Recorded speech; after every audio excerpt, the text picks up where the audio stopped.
भारत के कोई विशिष्ट विद्वान गए थे किसी सेमिनार में, तो वो वर्ण व्यवस्था का खंडन कर रहे थे। तो उनका प्रश्न था, उनका प्रश्न ये था, जो गीता में जो ये जहाँ लिखा अपने शास्त्र में, वेद में, वर्ण व्यवस्था जो है जन्म से नहीं है कर्म से, ये बोले शंकराचार्य जी बोलते हैं ऐसा। तो उसका वो वर्णन किए। तो उनका मानना है जो ये जो वर्ण व्यवस्था है कर्म से ही है, जन्म से नहीं है, क्योंकि अपने जो कुंडली निकालते हैं उसमें शूद्र सब जन्म से शूद्र होते हैं, ऐसा बैठिए भाई। गांधी जी को आधुनिक व्यक्ति प्रमाण मानते हैं। वर्ण व्यवस्था पर गांधी जी की पुस्तक है। अगर कर्म के अनुसार वर्ण मानेंगे तो एक दिन में एक व्यक्ति की कितनी जाति होगी, इस पर विचार कीजिए। 24 घंटे भी कोई ब्राह्मण होके, क्षत्रिय होके, वैसे अच्छा माता जो है ब्राह्मण घर की क्यों ना हो, बेटे पोते नाती पोती के मलमूत्र से परहेज तो नहीं करेगी। और हम लोग जो शौचालय में स्नान घर में होंगे उस समय कौन जाति हो जाएगी। तो हमने क्या संकेत किया, गीता का नाम लेते हैं, कहाँ लिखा है गीता में कि कर्म से जन्म वर्णम व्यवस्था, कहीं नहीं लिखा है। गीता तो हमें 700 श्लोक याद है 66 से। इसीलिए चातुर्वर्ण्यम मया सिस्टम, प्रेजेंट टेंस है वहाँ पर, क्या पास्ट टेंस है, भूतकाल का वर्णन है। चातुर्वर्ण्यम मया सिस्टम गुण कर्म विभाग सा। तो सुनिए इसका रहस्य जो है।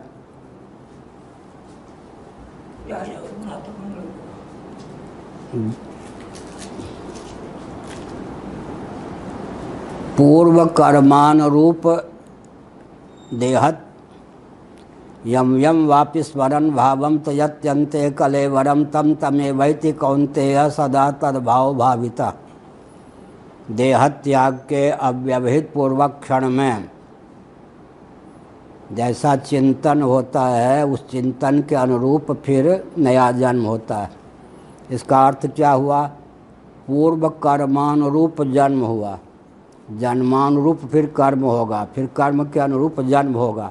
तो जन्म और कर्म की अनादि परंपरा प्राप्त है। और एक हमने उत्तर दिया था इन लोगों को, शायद वैशेषिक दर्शन न्याय दर्शन की दृष्टि से दिया था, लोटा का जन्म पहले हुआ या लोटा का कर्म। लोटा में पानी भरते हैं ना, या दूध भरते हैं, पात्र में रखते हैं, तो लोटे का पहले जन्म हुआ या लोटा अपना कर्म पहले करेगा। एक सेकंड भी, कोई एक क्षण भी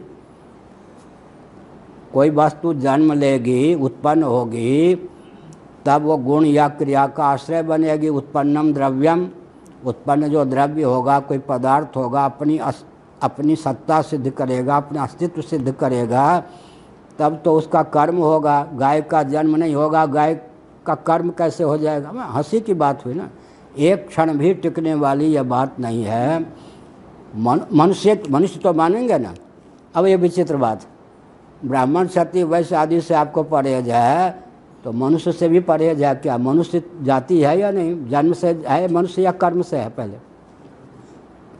अरे मनुष्य जब जन्म ले, अच्छा एक विचित्र बात है, पुलिस आधुनिक विचार से ले लीजिए, कोई पुलिस विभाग में है, उसको पुरस्कार या दंड किस आधार पर दिया जाएगा? तुम पुलिस होते हुए तुमने अपने दायित्व का निर्वाह किया तो तुम पुरस्कृत हो। पुलिस होते हुए तुमने अपने दायित्व का निर्वाह नहीं किया तो तुम दंडित हो। पुलिस मान करके उसको पुरस्कार दिया जाएगा या दंड दिया जाएगा, या उसने अच्छा काम किया या बुरा काम किया तो बुरे कर्म के अनुसार उसको माना जाएगा, या पुलिस होते तुमने बुरा काम क्यों किया। तो एक सीधी बात है, एक क्षण भी कोई टिक नहीं सकता। बस नाक का पहले जन्म होगा, नाक अपना अस्तित्व सिद्ध करे ना, नासिका इंद्रिय अपना अस्तित्व सिद्ध करे, तब तो अपने कर्म को करने में समर्थ। पाँव ही नहीं होगा तो पाँव का कर्म कैसे होगा? बहुत ऊंची बात है। ताम्र धातु को लोटा का रूप नहीं दिया जाएगा तो लोटे का कर्म कैसे उससे होगा?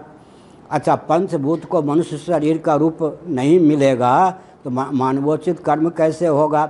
इसलिए जन्म के मूल में कर्म, कर्म के मूल में जन्म, ये अनादि परंपरा है।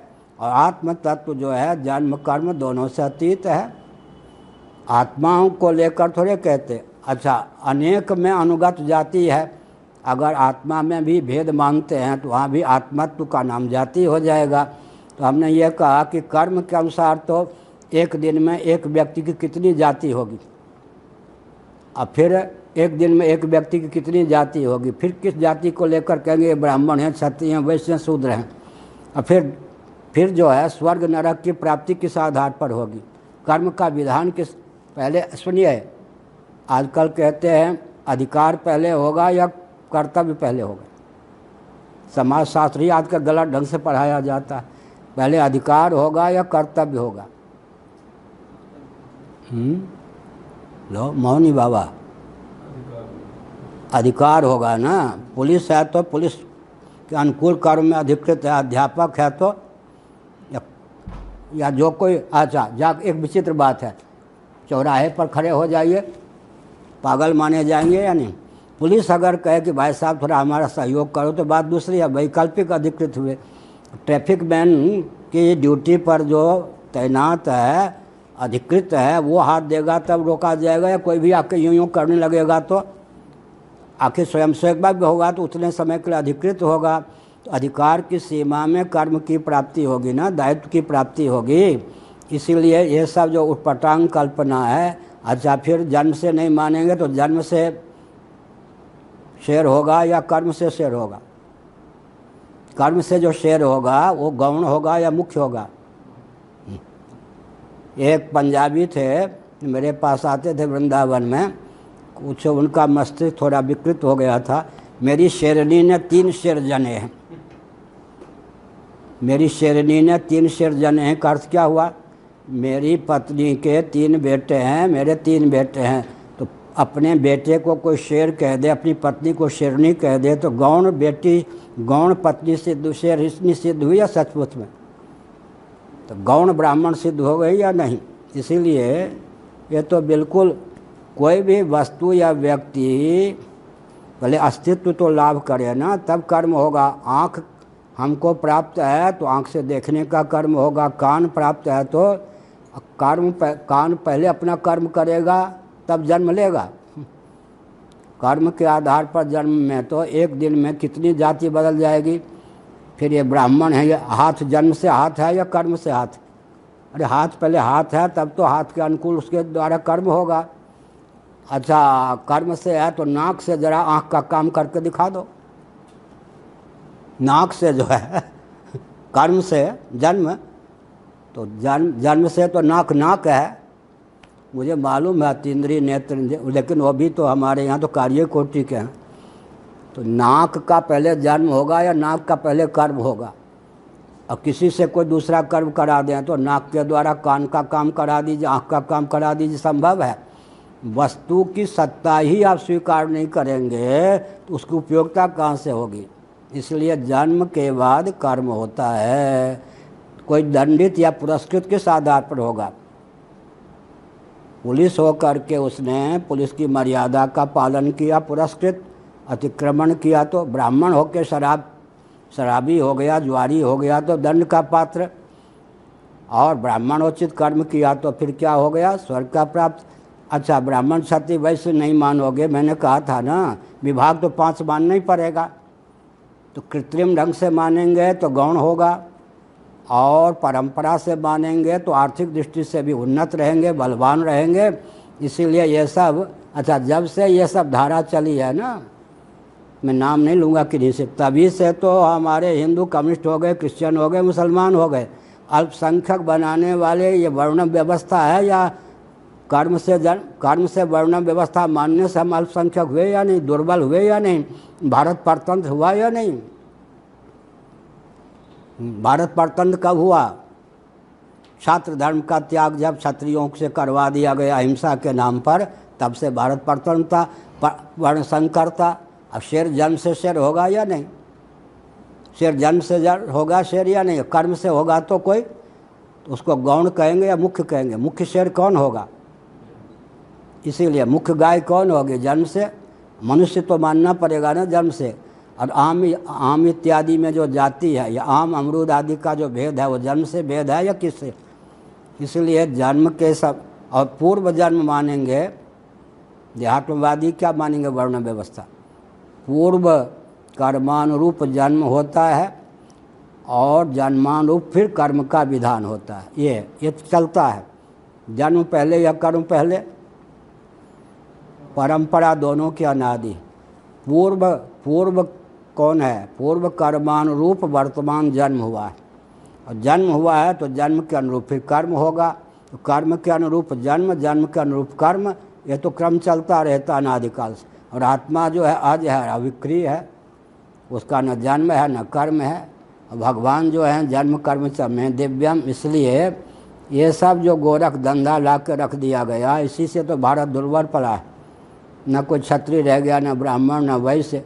अब वर्ण संकर जो होते हैं फिर क्या हुआ जी? सबको वर्ण संकर बना देंगे तो फिर क्या होगा? इसीलिए अधिकार पहले या कर्तव्य पहले? अधिकार पहले या कर्तव्य पहले? और जन्म से विचित्र बात है, जन्म से कौन हुआ? जन्म से कौन? जन्म से सब स्त्री शरीर में है मान लीजिए। अब वहाँ ये माता हैं, कहाँ से निर्णय करेंगे?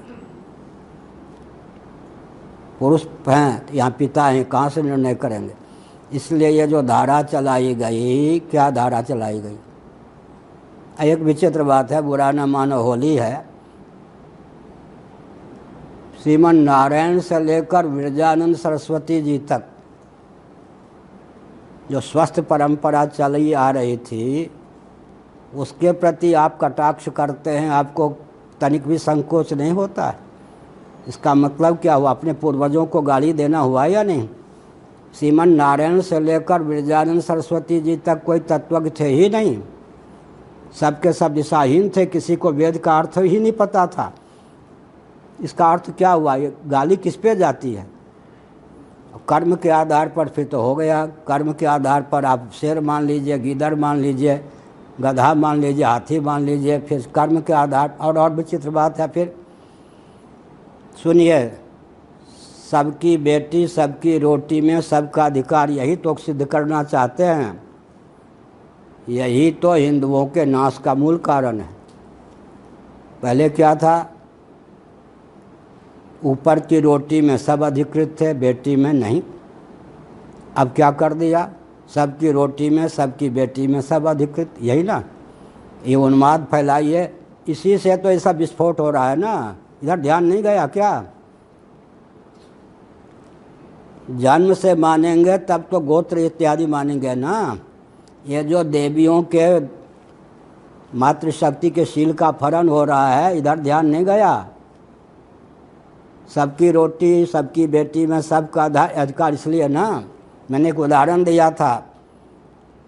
कर्ण ऋषि नैष्ठिक ब्रह्मचारी हैं, वो विवाहित नहीं हैं, लेकिन ये जो शकुंतला है, दुष्यंत ने कहा अगर ये सचमुच में ब्राह्मण की बेटी होती तो मुझ क्षत्रिय का मन इस पर आकृष्ट नहीं होता। मेरा अंतःकरण प्रमाण है, अवश्य ही निरीक्षण परीक्षण करने पर मालूम पड़ेगा यह ब्राह्मण की बेटी हो नहीं सकती। 1000 विश्व सुंदरी को खड़े कर दें तो कुल गोत्र का ध्यान रखने वाला हाथ जोड़ेगा, देवी हैं, भगवती हैं, आद्याशक्ति के अवतार हैं। इसका मतलब व्यभिचार का प्रश्न ही नहीं उठता। समझ गए ना? इसका मतलब क्या है? सबकी रोटी में सबकी बेटी में सबका अधिकार से ही उच्छृंखलता की पराकाष्ठा है। और फिर कृत्रिम ढंग से ब्राह्मण क्षत्रिय वैश्य इत्यादि बनाइए, फिर क्या होगा? सब के सब गड़बड़ हो जाएगा। तो मैंने कहा समय का दुरुपयोग होगा, संपत्ति का अधिक उपयोग होगा, संस्कार का आधार नहीं होगा, और सब कर्म वर्ण संकर हो जाएंगे, सब कर्म संकर हो जाएंगे, कुछ भी नहीं बचेगा। इसलिए इस भ्रम को, जब फल में से किसी को बचाया दुराया नहीं गया, और मेधा शक्ति, रक्षा शक्ति, वाणिज्य शक्ति, श्रम शक्ति को संतुलित रखने का यही एक प्रकल्प था। तो एक सोचने की बात है, आप ज़्यादा बुद्धिमान होंगे, यहाँ श्रीमन नारायण से लेकर विरजानंद सरस्वती जी तक दयानंद स्वामी जी को भी बहुत गलत ढंग से समझा जा रहा है।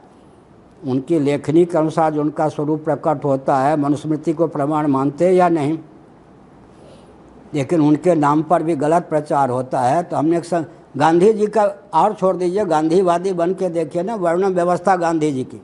उन्होंने कहा जन्म से अगर ब्राह्मण नहीं मानोगे, क्षत्रिय नहीं मानोगे, तो एक दिन में एक व्यक्ति की कर्म के अनुसार कितनी जाति होगी निश्चय नहीं कर सकेंगे।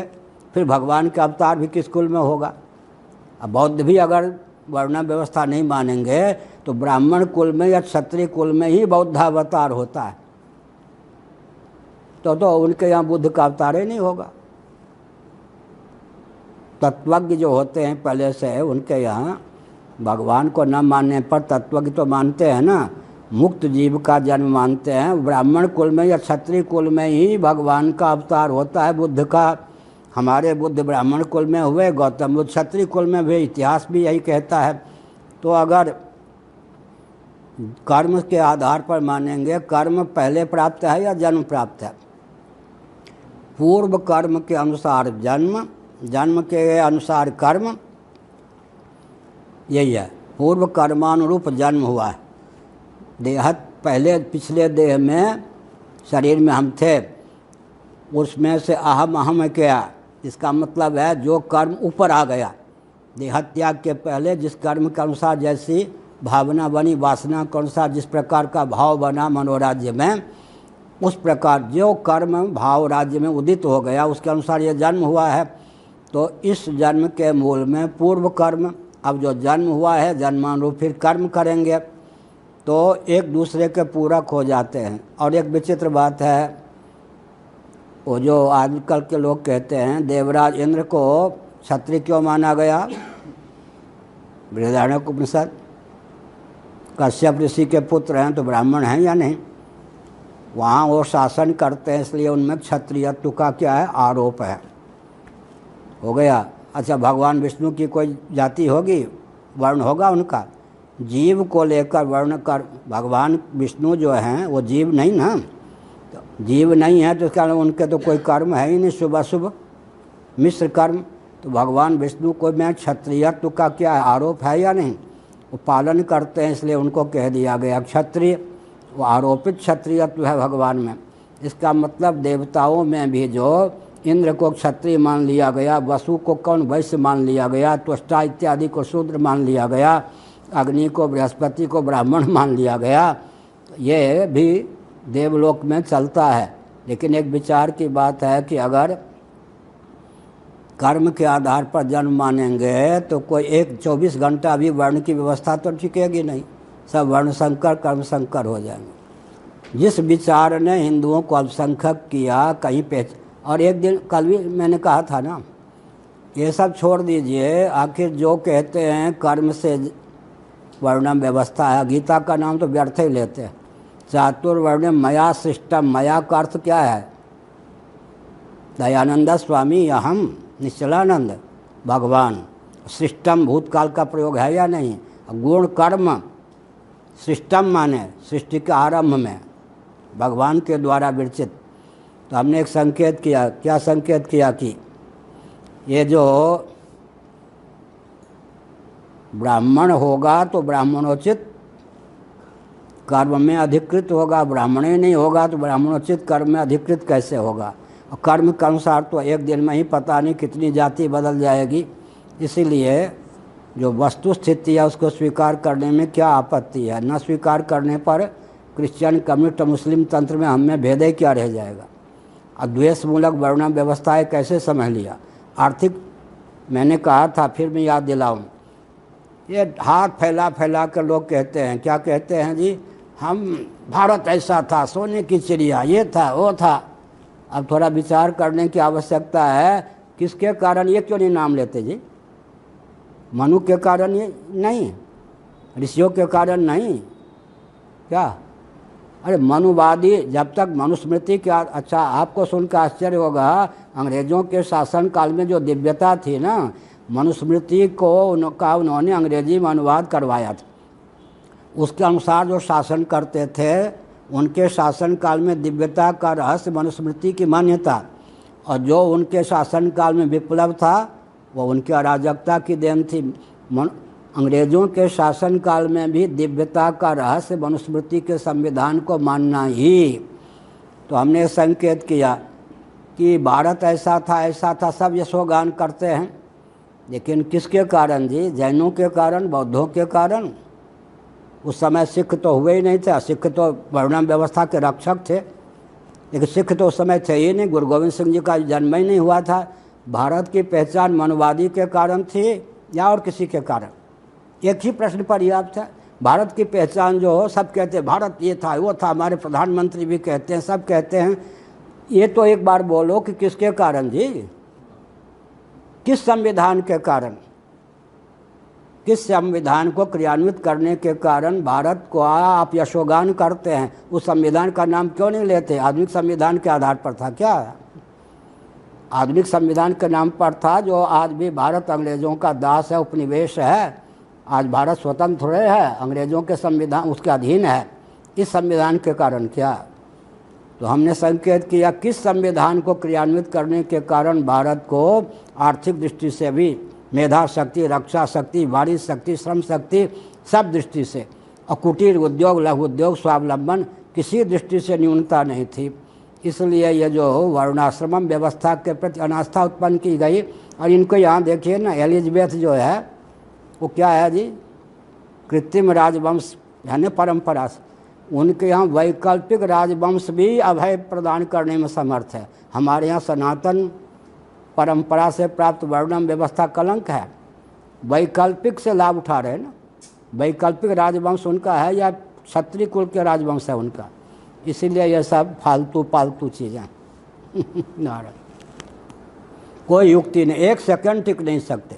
वही एक ही वाक्य, पहले जन्म होगा पदार्थ का, व्यक्ति का, तब कर्म टिकेगा। टिकेगा कहाँ कर्म? उत्पन्नम द्रव्यम क्षणम निर्गुणम निष्क्रियम च तिष्ठति। सांख्यों ये वैशेषिक कहते हैं कोई वस्तु और कोई व्यक्ति अपना अस्तित्व लाभ करे तब तो गुण कर्म का आश्रय बनेगा। हाथ है तो हाथ पहले से है तो हाथ का कर्म, पाँव पहले से है तो पाँव का कर्म, नाक पहले से है तो नाक का कर्म। तब जन्म ही नहीं होने दोगे। पूर्व कर्म के अनुसार जन्म, जन्म के अनुसार कर्म। यह जन्म और कर्म की अनादि परंपरा है। जन्म के मूल में कर्म, कर्म के मूल में जन्म।